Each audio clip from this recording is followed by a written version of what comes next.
चलिए देखिए, अभी तक अपन ने जो है इसके प्रैक्टिस सेट कितने सॉल्व कर लिए?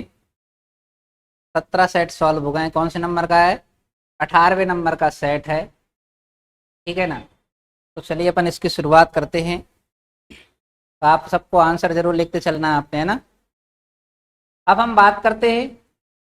तो देखिए, जैसा कि अपन सर्वप्रथम जिनका जो सुमिरन करते हैं, तो आप सब बताएं कि वक्रतुंड महाकाय सूर्यकोटि समप्रभा निर्विघ्नं कुरु मे देवो सर्व कार्येषु सर्वदा। अब जैसा कि आप सबको पता है कि क्लास की जब शुरुआत होती है उसमें आप गणेश जी का सुमिरन करते हैं। अब फिर आप पहले ये बताइए कि जो 17 सेट सॉल्व किए हैं उनमें से ऐसे कौन कौन है जिन्होंने 17 सेट नहीं देखे हैं पूरे अभी, है ना? तो उसको भैया सॉल्व जरूर करते रहें आप।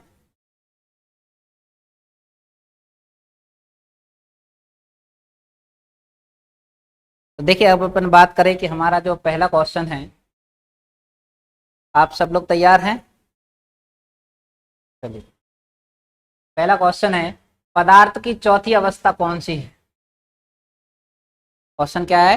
पदार्थ की चौथी अवस्था कौन सी है? फर्स्ट ऑप्शन है गैस, दूसरा ऑप्शन है इलेक्ट्रॉन, तीसरा है प्लाज्मा, चौथी है वाष्प। तो आप सबको पता है पदार्थ की चौथी अवस्था कौन सी होती है? प्लाज्मा।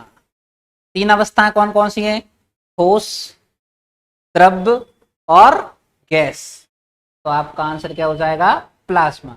ये चौथी अवस्था होती है पदार्थ की। तो देखिए, पदार्थ की चौथी अवस्था प्लाज्मा होती है, जिसमें उच्च तापमान के साथ मुक्त अवस्था में इलेक्ट्रॉन एवं आयन उपस्थित रहते हैं। पदार्थ की प्रथम तीन अवस्थाएं कौन कौन सी हैं? ठोस, द्रव और गैस।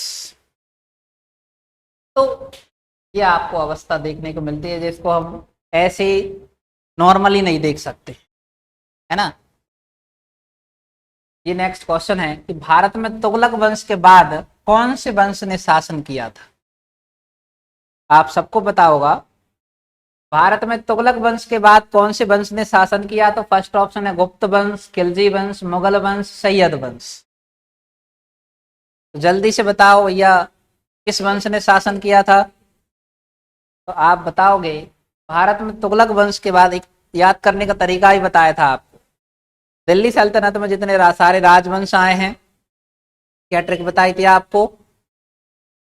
गुड़ खाओ तसलाम। तो तुगलक वंश, ताश से तुगलक और शाह से सैयद। तो अगला जो अपना आंसर होगा वो कौन सा होगा?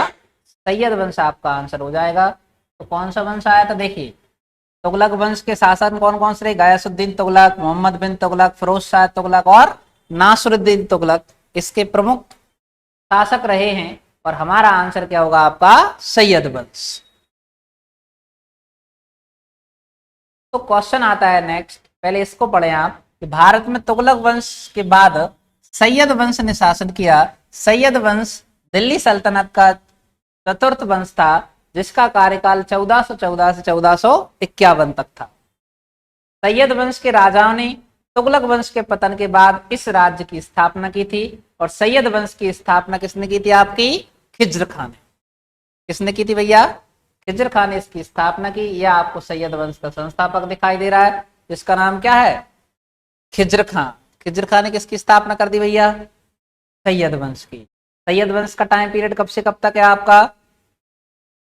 1414 से 1451 तक। नेक्स्ट क्वेश्चन है, भारत की प्रथम पूर्णकालिक महिला रक्षा मंत्री कौन है, जिन्होंने पूरे समय तक अपना रक्षा मंत्री का पदभार संभाला? फर्स्ट ऑप्शन है निर्मला सीतारमण, सुषमा स्वराज, लीला सेठ, विजय लक्ष्मी पंडित। हाँ भैया अनुज, तुम बताओ।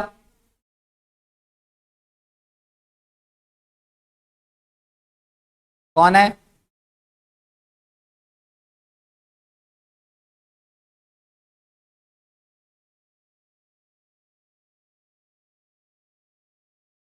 देखिए, अगर अपन बात करें कि भारत की प्रथम पूर्णकालिक जो महिला रक्षा मंत्री थी उनका नाम क्या है? निर्मला सीतारमण।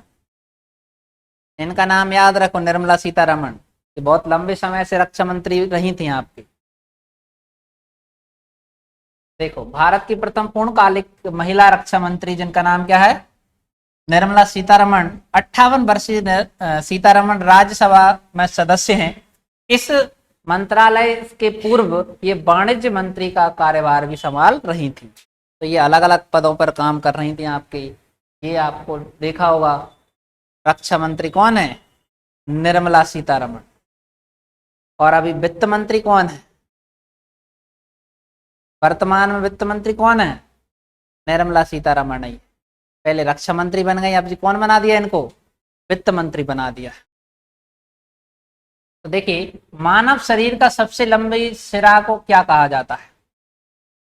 मानव शरीर में जो सबसे लंबा सिरा पाया जाता है उसे किस नाम से जाना जाता है? फर्स्ट ऑप्शन है अंतर्बाहु सिरा, बहिर्बाहु सिरा, निम्न महासिरा या ग्रेट सेफिनस सिरा।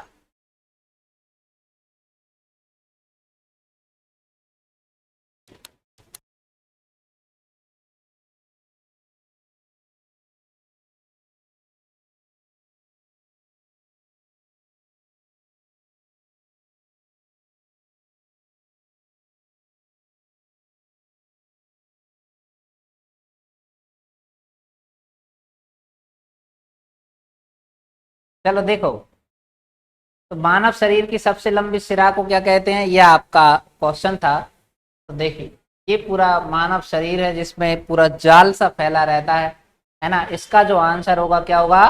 ग्रेट सेफिनस सिरा। सबसे लंबा सिरा कौन सा होता है आपका?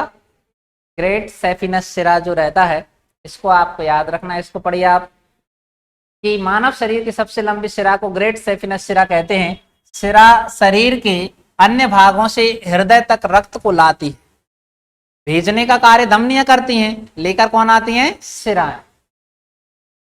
सिरा के कपाट रक्त को उल्टा प्रवाहित होने से रोकते हैं, यानी आता तो है, पीछे नहीं जाने देते, क्योंकि इनमें अशुद्ध रक्त आता है। कैसा आता है?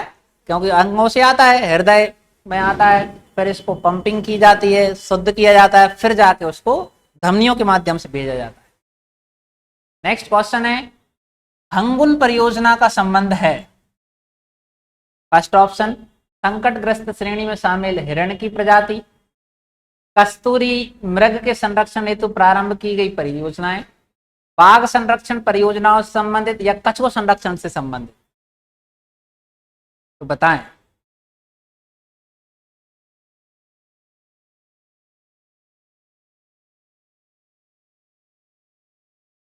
तो भैया, इसका जो आपका आंसर होगा, संकटग्रस्त श्रेणी में शामिल हिरण की प्रजाति के बारे में चलाई गई थी। कौन सी? आपकी हंगुल परियोजना।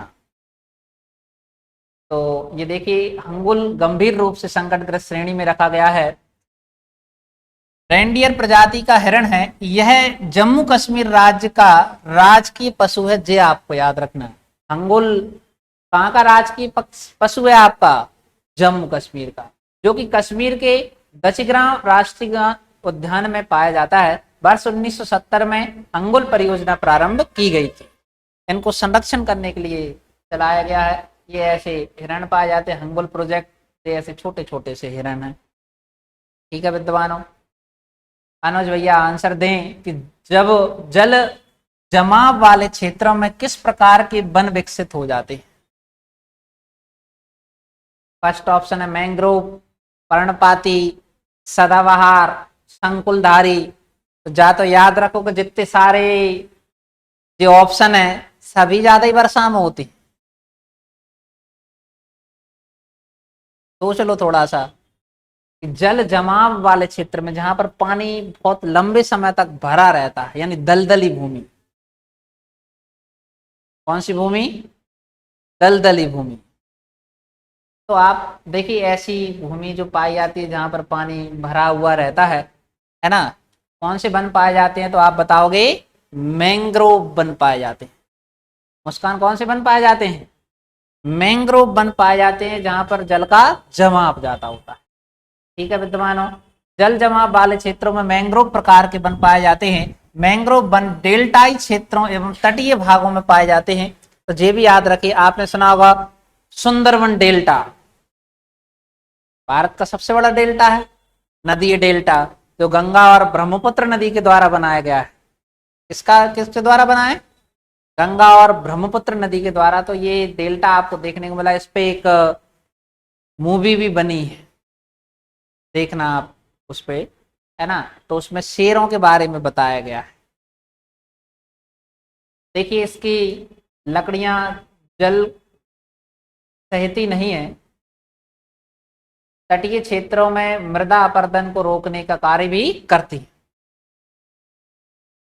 तो ये आपको ऐसे प्रकार के वन देखने को मिलेंगे, मैंग्रोव वन, जिनकी जड़ें काय में रहती हैं? पानी में। काय में रहती हैं?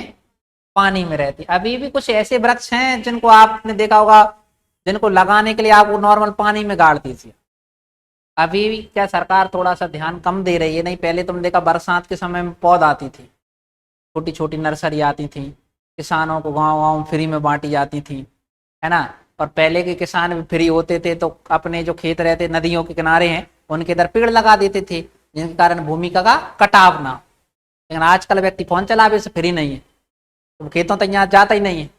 अभी भी एक ऐसा पेड़ रहता है जिसकी आपने डाली तोड़ी ना, उस नदी के किनारे लगा दीजिए, गीली दलदली भूमि, वो बढ़ जाएगा। कुछ करने की जरूरत नहीं, ऐसी नॉर्मली डाली उसकी पेड़ की तोड़ के ऐसी डाली लगा दीजिए। अब देखिए, अपने शासन काल के दौरान अंग्रेज किसानों को बंगाल में किस फसल को उगाने के लिए मजबूर कर रहे थे? जूट, चाय, गन्ना या चावल? बता भैया अनुज, कौन सी फसल उगवा रहे थे अंग्रेज? A option jute. तुम बताओ आरती? चाय। तुम बता दो। चाय? चाय इतनी अच्छी काय लग रही? तो देखो, ये जो है फसल उगाने के लिए मजबूर कर रहे थे, और इसका जो आपका आंसर होगा वो होगा जूट, जिसको पटसन के नाम से कहते हैं। क्योंकि आपने देखा उस समय अंग्रेज कपड़े का व्यापार ज्यादा करते थे, जूट की खेती होती थी। जैसे जैसे दिख रहा है ना, ऐसा ही होता है, इससे इकट्ठा कर करके धागा बनाया जाता है। आगे देखिए, अंग्रेज किसानों को जूट उगाने के लिए मजबूर करते रहे। प्रारंभ में ही बंगाल जूट उत्पादन का अग्रणी राज्य रहा है। हुगली नदी का किनारा जूट उत्पादन के लिए प्रसिद्ध है, जहां श्रृंखलाबद्ध तरीके से जूट की खेती की जाती है।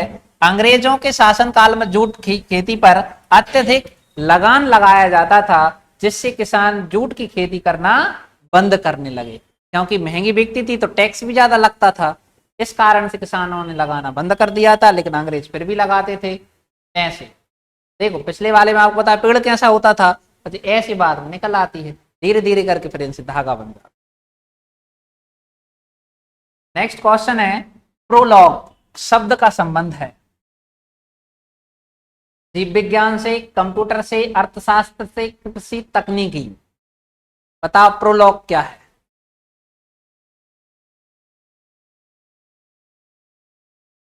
प्रोलॉग क्या है? तो देखिए, अगर अपन बात करें तो प्रोलॉग क्या है, ये कंप्यूटर का वर्ड कहाँ का है? कंप्यूटर की आपका वर्ड है। तो आपको याद रखिए, प्रोलॉग कंप्यूटर की एक भाषा है। इस भाषा का विकास वर्ष 1973 में फ्रांस में किया गया था। इसका विकास कृत्रिम बुद्धि के कार्यों के लिए किया जाता है, जो कि तार्किक प्रोग्रामिंग में सक्षम है। अब कृत्रिम ये आया ना, कृत्रिम बुद्धि, आजकल इसका उपयोग हो रहा है कि नहीं हो रहा? तो भैया इसका ही सबसे ज्यादा उपयोग हो रहा है, artificial intelligence, AI. Short form में तुम सुनते हो, आजकल जितने भी ज्यादा प्रोग्रामिंग हो रही सब में एआई फीचर डाले जा रहे हैं। कैसे? तुम्हारे मोबाइल में भी एआई फीचर नए आ रहे हैं, इनमें कछुअती से ज्यादा एआई फीचर है। तुमने फोटो खींचा नहीं है, बाने क्लीन किया नहीं है, कछू तो ऐसे है जो तुम्हारे चेहरे पे आते ही क्लीन हो जाता। ये सारे फीचर कौन से हैं? एआई, ऑटोमेटिक काम करते हैं। आपने जैसे पहले मोबाइलों में फोटो खींचते थे तो जैसे देखते हो वैसे ही दिखते, फिर वहां में तुम एडिट पे जाते, तीड़ तीड़ काले कलर गोलो कलर करते, है कि नहीं? अगर चेहरे पे कुछ और है तो बाय हटा देते, क्लियर आ जाता था। कैसा होता था आरती? लेकिन आज मोबाइल नहीं वो काम करते, वहां फोटो खींचा नहीं, वो कहता है जस्ट 1 सेकेंड क्लियर हो रहा है, और क्लियर करके प्रूफ दे देता। अब आपको मेहनत करने की आवश्यकता नहीं है, इसलिए आजकल आप नए मोबाइल दे रहे हैं, जैसे OnePlus आ रहा है जी, बड़े बड़े जितने फोन आ रहे हैं जी, हमेशा झूठा ही दिखा रहा है। कैसे दिखाते हैं? जैसे तुमने नॉर्मल फोटो कहीं ले रहे हो आप किसी बैकग्राउंड का, वहां में कलर हुए ना हुए लेकिन फोटो में जरूर कलर आएंगे। तो ये क्या है? AI। और AI आपके सोशल मीडिया पर ज्यादा उपयोग हो रहा है। जैसे आप यूट्यूब पर कोई वीडियो देख रहा है, एक किसी की देख लाई ना तो भाई भाई की खुलेंगे। यही है ना कि आपको वो देख रहा है कि आपको क्या चीज पसंद है, क्या आप सुनना पसंद कर रहा है। भाई भाई भजन खोलोगे तो भजन ही खुल जाएंगे, गाने सुनोगे तो गाने ही खुल जाएंगे। ये आर्टिफिशियल इंटेलिजेंस है, पर अब आपके ये मन को पढ़ने का काम कर रही है। इसलिए आज आपने देखा रोबोट क्या बन गए हैं, रोबोट। तो आगे देखिए, नेक्स्ट क्वेश्चन आता है अपना, सूर्य भूमध्य रेखा पर ऊर्ध्वाधर कब चमकता है? भूमध्य रेखा की बात चल रही है अपनी, इक्वेटर लाइन। कौन सी लाइन की बात चल रही है? इक्वेटर लाइन पर कब चमकता है ऊर्ध्वाधर?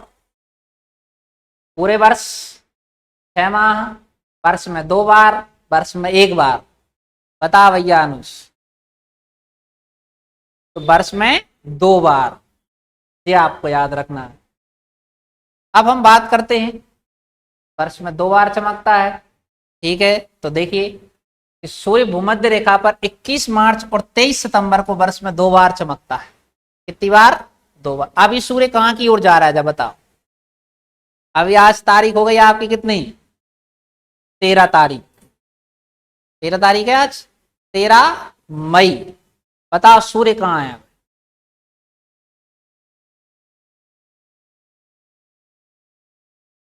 बता भैया अनुज, सूर्य कहाँ है अभी? ऊपर है क्या? ऊपर जा रहा है? तो देखिए, अपन बात करें, ये जो पूरी पृथ्वी है, इस पर ये वाली जो लाइन है वो 0 डिग्री लाइन है ना। और ये वाली लाइन कौन सी है? 23.5 डिग्री, जिसको हम कर्क रेखा कहते हैं। कौन सी रेखा है?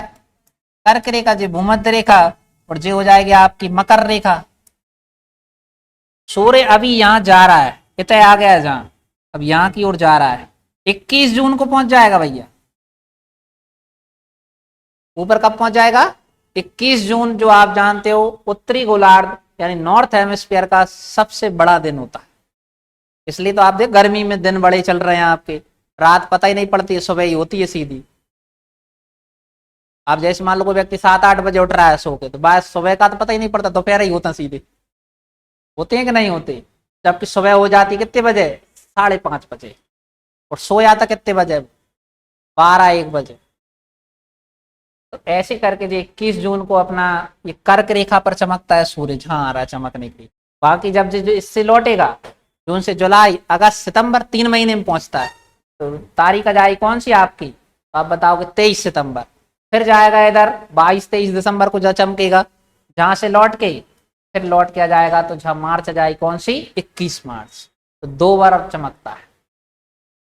इसलिए ये 22 जून को सूर्य कर्क रेखा, 22 मतलब या 21 जून बताया जाता है ना। और 22 दिसंबर की मकर रेखा का हो जाएगा आपका। ये देख लीजिए आप एक बार, यही आपको बताया गया है। तो अब अपन बात करते हैं नेक्स्ट क्वेश्चन की। तो देखिए,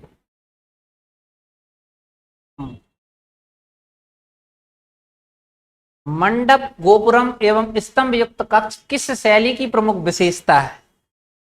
फर्स्ट ऑप्शन द्रविड़ शैली, नागर शैली, नरसिंह वर्मन शैली या बेसर शैली? कौन सी शैली है? तो आप बताओगे ये वाली जो दक्षिण भारत की शैलियां हैं, ये द्रविड़ शैली में आती है। किसमें आती हैं? द्रविड़ शैली, जिसमें मंडप, गोपुरम और स्तंभ युक्त होते हैं। स्तंभ मतलब अलग अलग भागों में बटे रहते हैं आपके। तो आंसर क्या हो जाएगा आपका? द्रविड़ शैली आपका आंसर हो जाएगा। देखिए, मंडप, गोपुरम तथा स्तंभ युक्त कक्ष द्रविड़ शैली की प्रमुख विशेषता है। द्रविड़ शैली दक्षिण भारतीय हिंदू स्थापत्य कला की शैली है। तमिलनाडु व निकटवर्ती क्षेत्रों में अधिकांश मंदिर इस श्रेणी में बनाए गए हैं। ऐसे अब इनमें ये पाया जाता है गोपुरम। क्या पाया जाता है? गोपुरम। और देखो खम्बा ही खम्बा है सारे, ऐसे बहुत बढ़िया बनाए जाते हैं मंदिर। ये इसका द्वार होता है, द्वार से आओ जाओ, जहाँ मंदिर है जब गोपुरम बना दिया उन्होंने। ऐसा पता ही नहीं पड़ता ये गेट है का मंदिर है, तो गेट ही मंदिर जैसा बनाया जाता है। नेक्स्ट क्वेश्चन देखो, 17 दिसंबर 1927 को जॉन सैंडर्स की हत्या किसने कर दी थी? भगत सिंह ने, मंगल पांडे ने, सुखदेव ने, विपिन चंद्र पाल ने? बताओ किसने करी थी?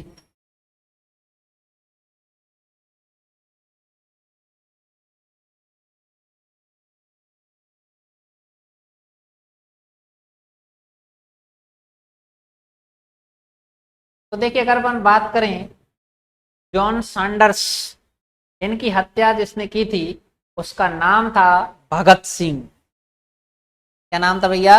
भगत सिंह ने भैया की हत्या कर दी थी, इसको मार दिया था उन्होंने। तो देखिए जॉन सैंडर्स की हत्या 17 दिसंबर 1927 को भगत सिंह और राजगुरु ने की थी। अमृतसर का प्रसिद्ध जलियांवाला बाग हत्याकांड प्रमुख दोषी सैंडर्स ही था, जिसने निहत्थे लोगों पर गोलियां चलाने का आदेश दिया था। जनरल डायर था, आदेश दिया था वहां से, लेकिन गया तो ये था ना उसने।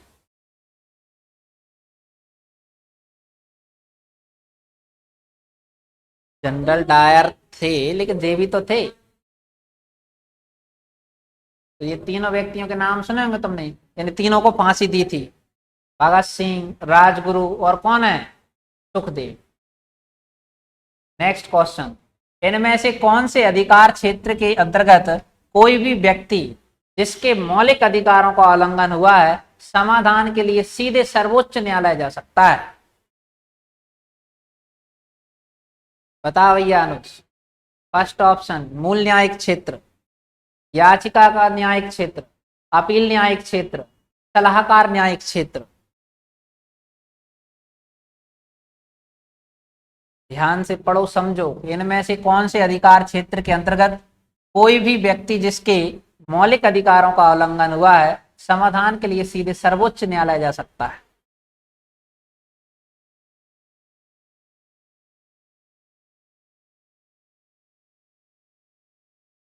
देखिए अपन बात करें ये सर्वोच्च न्यायालय जो आपको दिखाई दे रही है, इसका जो आंसर होगा मूल न्यायिक क्षेत्र। अगर आपके मूल अधिकारों का उल्लंघन हो रहा है, उसमें हाई कोर्ट आपकी सुनवाई नहीं कर रहा है, तो आप सीधे सुप्रीम कोर्ट जा सकते हैं। कहाँ जा सकते हैं? Supreme court. देखिए मूल न्यायिक क्षेत्र अधिकार के अंतर्गत कोई भी व्यक्ति जिसके मौलिक अधिकारों का उल्लंघन हो रहा है वह सीधे सर्वोच्च न्यायालय जा सकता है। भारतीय संविधान के तीसरे भाग में वर्णित अधिकारों को मौलिक अधिकार या मूल अधिकार के नाम से जाना जाता है।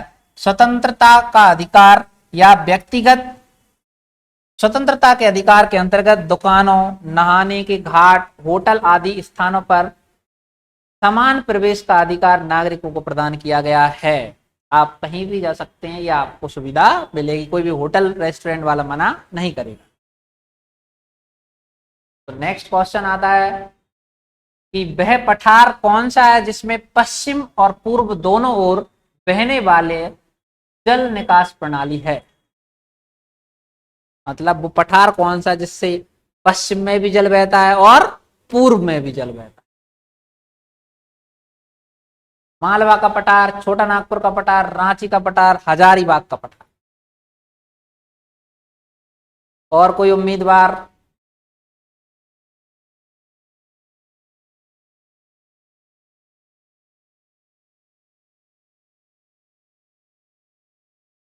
तो देखो ये दिख रहा है आपको, दोनों साइड पानी जाएगा आपका ना, ये पठार बताया गया है और आपका आंसर होगा मालवा का पठार। कौन सा पठार? मालवा का पठार।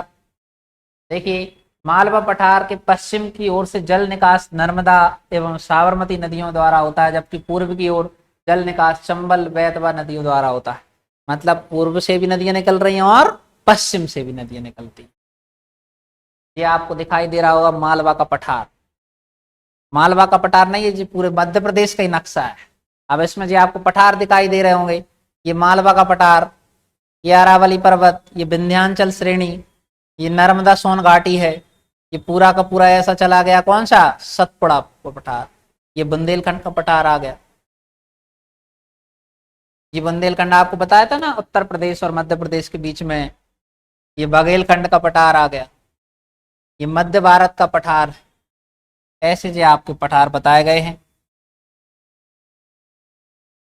नेक्स्ट क्वेश्चन है, निम्नलिखित में से कौन सा डिमांड ड्राफ्ट के संदर्भ में सही नहीं है?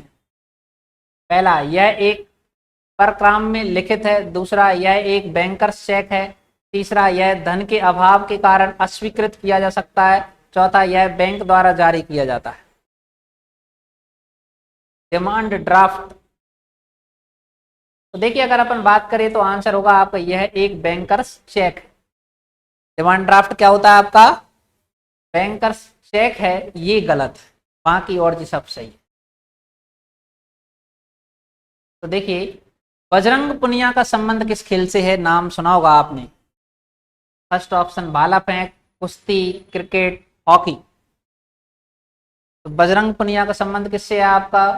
ये दिखाई दे रहे हैं आपको बजरंग पुनिया, इनका संबंध है कुश्ती से। किससे संबंध रखते हैं भैया? कुश्ती। देखिए अगर हम बात करें बजरंग पुनिया का संबंध कुश्ती से है, एशियाई खेल 2018 में बजरंग पुनिया ने 65 किलोग्राम के पुरुषों की कुश्ती स्पर्धा में स्वर्ण पदक जीता था। ये आपको याद रखना। किसमें जीता था? कुश्ती में। क्वेश्चन आता है कि राजेंद्र प्रथम किसका पुत्र था? इतिहास का क्वेश्चन है। बिंदुसार प्रथम, देवभूति प्रथम, स्कंदगुप्त प्रथम या राजराज प्रथम? राजेंद्र प्रथम किसका पुत्र था? ये दिखाई दे रहा होगा आपको, राजेंद्र प्रथम किसका पुत्र था? तो आप बताओगे राजराज प्रथम। किसका पुत्र था? राजराज प्रथम का। तो देखिए राजेंद्र प्रथम चोल वंश के अति महत्वाकांक्षी शासक राजराज प्रथम का पुत्र था।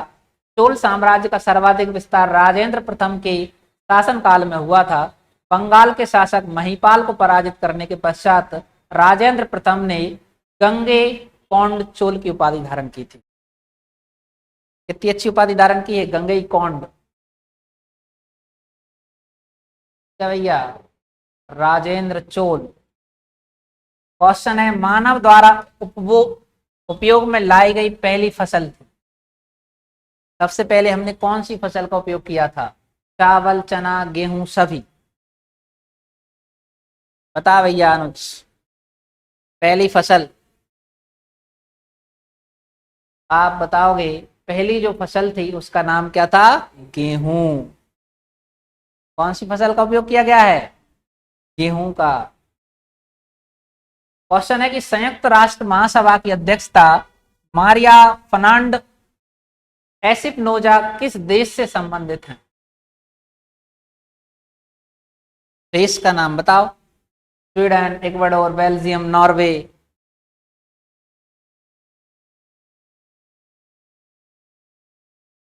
लगा दो तुक्का और का आराम से। क्या तो नाम ही पहली बार सुन रहे हैं, कितना अच्छा नाम है जिनका, देखो मारिया फर्नांड एस्पिनोजा। ये दिखाई दे रही हैं तुम्हें, कहाँ की हैं ये बताया हुआ आप, इक्वाडोर। कहाँ की हैं? अब एक क्वेश्चन, इक्वाडोर किस महाद्वीप के अंतर्गत आता है? थोड़ा सा अगर सुना हो, इमेजिनेशन करो, इक्वाडोर कहाँ आता है? हाँ भैया अनुज, इक्वाडोर किस महाद्वीप के अंतर्गत आता है? एशिया महाद्वीप, अफ्रीका में आता है इक्वाडोर। ऑस्ट्रेलिया। और सात हैं, सात एक जने लगा दो। देखिए संयुक्त राष्ट्र महासभा की नई अध्यक्षा मारिया फर्नांड एस्पिनोजा इक्वाडोर देश से संबंधित हैं।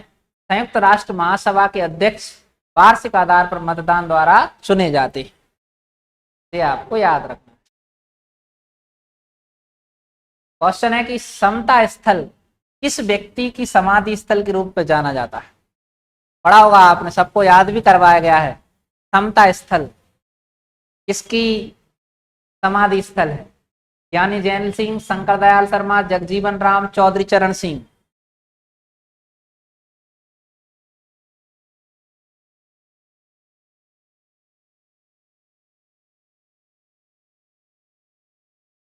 हाँ भैया अनुज, बहुत दिनों से तुमने करे नहीं है यार। समाधि स्थल, समता स्थल है बाबूजी जगजीवन राम। तुम तो लगा दो जैल सिंह, जैल सिंह लगा रहे हैं बैठे बैठे। तो आंसर क्या होगा आपका? जगजीवन राम। देखिए स्वर्गवास ये या स्वर्गीय जगजीवन राम जो भारत के प्रथम दलित उप प्रधानमंत्री एवं राजनेता थे, की समाधि स्थल को समता स्थल के नाम से जाना जाता है। जगजीवन राम की पुत्री मीरा कुमार भारत की पहली महिला लोकसभा अध्यक्ष रह चुकी हैं। तो आपको याद रखना, मीरा कुमार किसकी पुत्री हैं? जगजीवन राम। ठीक है भैया। नेक्स्ट क्वेश्चन देखो, भारत के उपराष्ट्रपति का कार्यकाल कितना होता है? 4 वर्ष, 5 वर्ष, 6 वर्ष, 2 वर्ष? बता भैया। 5 इयर्स। तो आपको सबको पता है वर्तमान उपराष्ट्रपति कौन है, जब बताओ पहले। दिखाई दे रहे हैं तुम्हें वर्तमान उपराष्ट्रपति, इनका नाम, नाम है इनका क्या? जगदीप धनखड़। तो देखिए इनका जो कार्यकाल होता है कितने वर्ष का होता है? 5 वर्ष का। आप सब लगा सकते हो, 4 वर्ष का तो होता नहीं है, 2 वर्ष का होता नहीं है, कितने वर्ष का होता है? 5 वर्ष का। लेकिन ऐसा भी एक पद है जिसमें कार्यकाल 6 वर्ष होता है, तो वे कौन से सदस्य होते हैं?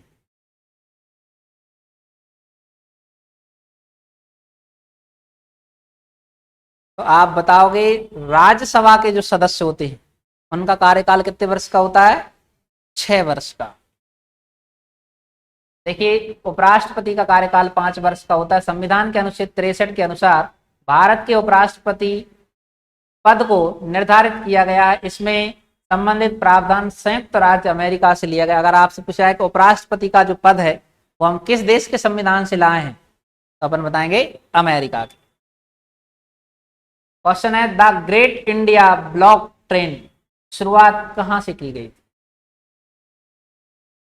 The great India block train की शुरुआत कहां से की गई? फर्स्ट ऑप्शन है नई दिल्ली, चेन्नई, मुंबई, जयपुर।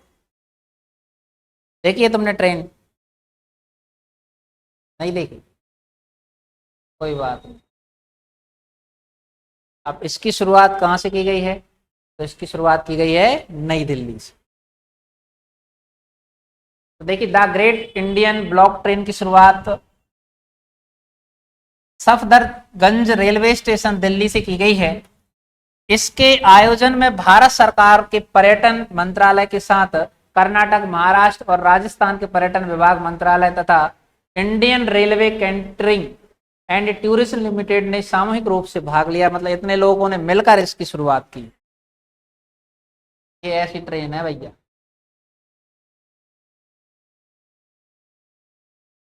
तो देखिए संयुक्त राष्ट्र के कमीशन फॉर सोशल डेवलपमेंट के 62वें सत्र की अध्यक्षता संयुक्त राष्ट्र के किस देश के स्थायी प्रतिनिधि ने की थी? भारत, चीन, रूस, फ्रांस?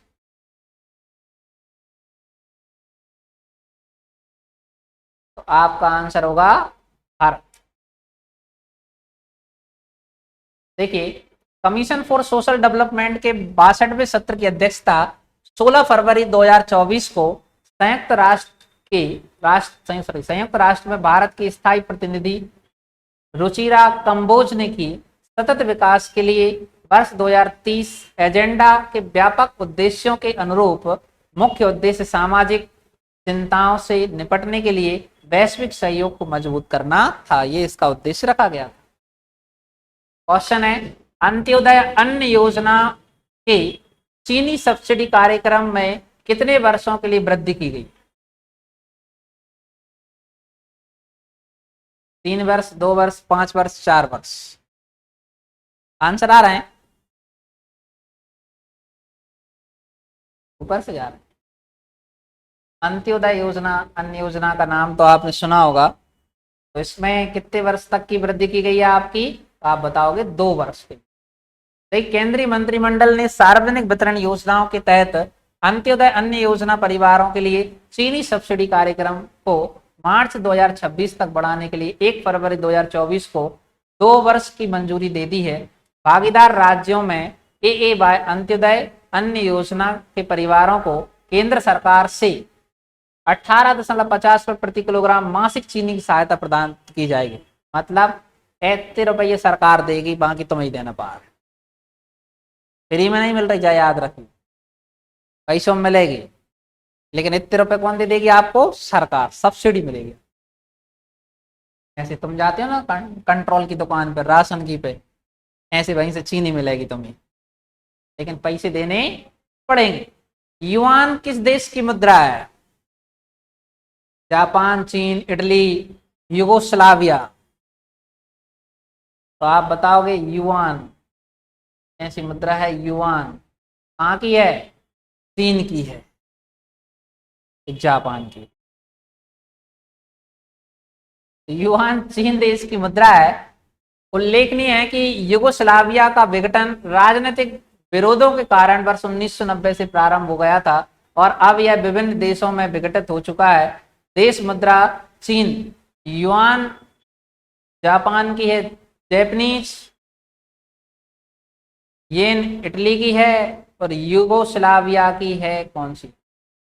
ये दिनार। जो भी लिखी है वो पढ़ लेना। ये तो चीन की है भैया युआन।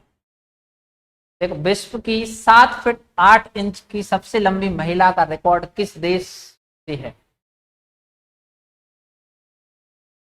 इतनी लंबी महिला 7 फीट 8 इंच की।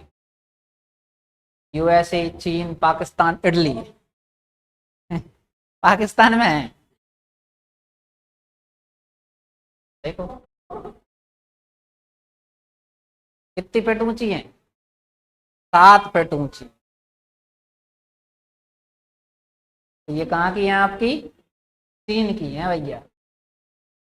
और विश्व की 7 फीट 8 इंच की लंबी की महिला का रिकॉर्ड चीन से है। चीन की महिला का नाम याओ डेफेन है। क्या नाम है इनका? याओ डेफेन। ऐसी हैं। चलो भैया, इंडिया विंस फ्रीडम पुस्तक के लेखक कौन है? इंडिया विंस फ्रीडम पुस्तक के लेखक कौन है? First option Kuldeep Nayyar, Maulana Abul Kalam Azad, Pandit Jawaharlal Nehru, Indira Gandhi? बताओ भैया अनुज, कौन है इसके लेखक? तो उनका नाम क्या है? मौलाना अबुल कलाम आजाद। क्वेश्चन है कि रडार के आविष्कारक कौन थे? तो रडार का आविष्कार किसने किया था? तो आप बताओ। फर्स्ट ऑप्शन है JH वॉन टेसेल, विलहेल्स ए रॉन्टजन, PT फॉर्सवर्थ, AH टेलर, या लियो सी यंग? तो रडार, ये आप जानते हो, रडार और एक और होता है सोनार। दोनों का काम अलग अलग होता है।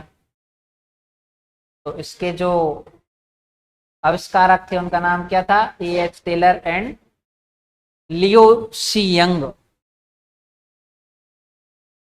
तो एक बार ये पढ़ लीजिए। रडार का आविष्कार सर रॉबर्ट वॉटसन वाट ने किया था। ये याद रखो। किसने किया था? वो नाम मिलता तो आप जल्दी लगा देते, लूसेंट की विविध में भी दिया है। AH टेलर तथा लियो यंग ने इसे विकसित किया था। यह वस्तुओं का पता लगाने के लिए एक प्रणाली है जो सूक्ष्म तरंगों का उपयोग करती है। इसका पूरा नाम रेडियो डिटेक्शन एंड रेजिंग है। तो रडार का फुल फॉर्म आपको याद रखना। रडार का फुल फॉर्म क्या है? Radio distension and raising. Question है, नमी की माप किसके द्वारा की जाती है? Lactometer, polarimeter, thermometer, hygrometer. बताओ। नमी का पता जिससे चलता है तो उसका नाम क्या होगा? हाइग्रोमीटर। नमी मतलब जो आर्द्रता को नापता है, ह्यूमिडिटी। देखिए, जब बर्फ को 0 डिग्री से 10 डिग्री सेल्सियस तक गर्म किया जाता है तो जल का आयतन क्या होगा, ये आपको बताना है। समान रूप से कम होता है, पहले बढ़ता है और फिर कम होता है, पहले कम होता है फिर बढ़ता है, समान रूप से बढ़ता है, ये आपको बताना है। बताओ अनुज भैया, आंसर बताओ।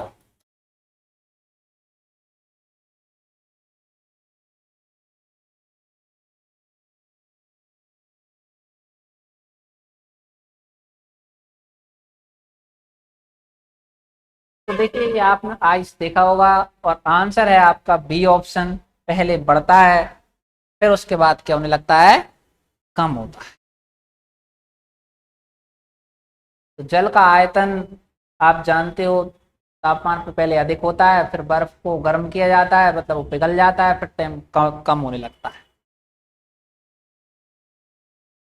तो यहाँ तक के अपन ने जो है क्वेश्चन कंप्लीट हो गए हैं। कितने क्वेश्चन कर लिए हैं अपन ने? 31 क्वेश्चन हो गए हैं। ठीक है ना?